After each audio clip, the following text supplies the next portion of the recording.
Assalamualaikum warahmatullahi wabarakatuh. Perkenalkan, nama saya Rahayu Nengsi dengan NIM 21042195. Ya, kali ini saya akan membuat tugas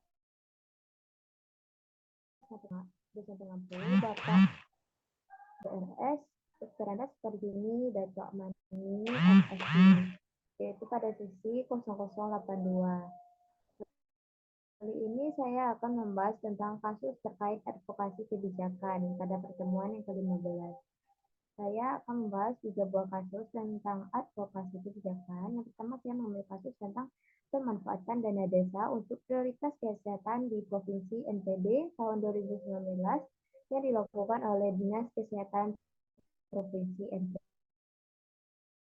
NTB. Advokasi prioritas kesehatan di Provinsi NTB tahun 2019 dilakukan oleh Dinas Kesehatan Provinsi NTB, khususnya Seksi Promosi Kesehatan dan Pemberdayaan Masyarakat di 8 kabupaten di Provinsi NTB tersebut. Tujuan dari advokasi ini adalah untuk memasukkan hal-hal yang berkaitan dengan kesehatan ke dalam peraturan Bupati tentang prioritas penggunaan dana desa untuk tahun 2020. Kemudian, dalam advokasi ini, Dinas Kesehatan memprioritaskan penggunaan dana desa pada tahun 2019. 2020 untuk meningkatkan kesehatan masyarakat desa.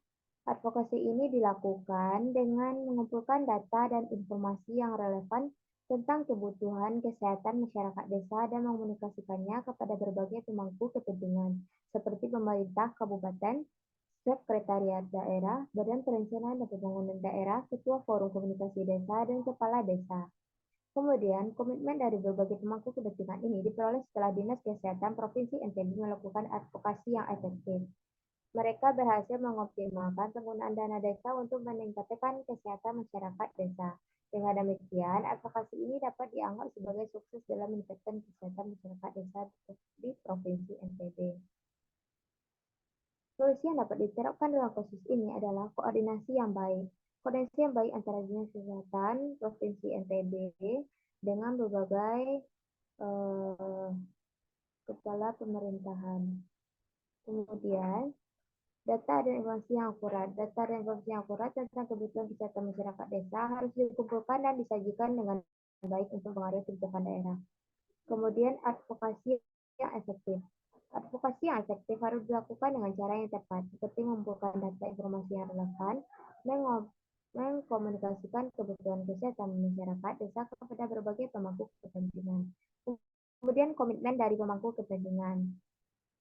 Kemudian saya masuk ke topik yang kedua, yaitu tentang upaya meningkatkan kualitas tenaga kerja di Kabupaten Bojonegoro. Dalam konteks advokasi kebijakan, terdapat kasus yang terkait dengan upaya peningkatan kualitas tenaga kerja di Kabupaten Bojonegoro.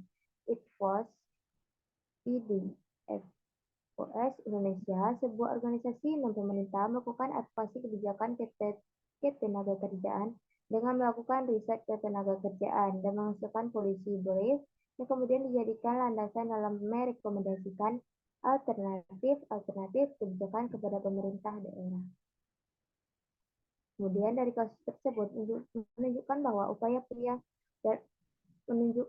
upaya-upaya advokasi kebijakan ketenaga kerjaan yang dilakukan oleh ITFOS Indonesia bersama dukungan dari berbagai ormas, pondok pesantren, akademis, dan LSM lainnya itu membuahkan hasil, di mana pada tahun 2021 pemerintah daerah Kabupaten Bojonegoro telah menerbitkan Perda tentang penyelenggaraan ketenaga kerjaan.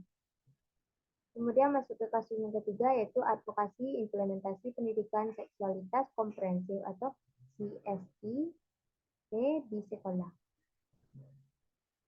Kasus advokasi ini bertujuan untuk mengimplementasikan pendidikan seksualitas komprehensif atau CSI di sekolah-sekolah untuk memberikan informasi yang sesuai dengan usia, akurat secara ilmiah, dan peka secara budaya tentang kesehatan seksual dan reproduksi kepada siswa.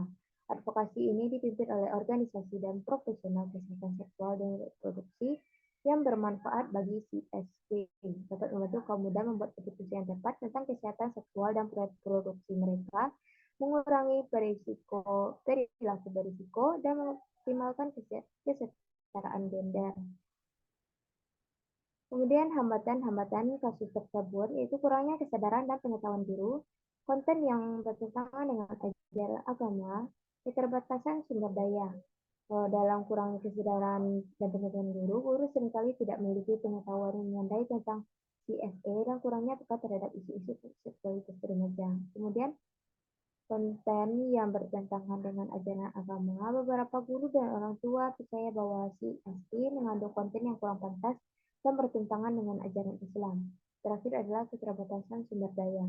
Sekolah-sekolah mungkin tidak memiliki sumber daya yang cukup untuk mengimplementasikan CSE seperti guru yang tidak materi yang sesuai dengan fasilitas yang memadai. Solusinya, pelatihan guru harus dilatih dan diberikan informasi yang akurat tentang CSE agar mereka dapat memberikan pendidikan yang sesuai dan tepat terhadap isu yang seksualitas remaja. Kemudian koordinasi dengan orang tua dan masyarakat. Koordinasi ini dilakukan dengan orang tua dan masyarakat lokal dapat membantu meningkatkan kesadaran dan pengetahuan tentang CSE, serta mengurangi kekhawatiran tentang konten yang bertentangan dengan ajaran agama. Kemudian penggunaan media interaktif. Penggunaan media interaktif seperti permainan komputer atau tablet dapat membantu meningkatkan keterlibatan siswa dan membuat pendidikan lebih menarik dan efektif. Nah, sekian materi yang dapat saya sampaikan dari kasus tersebut.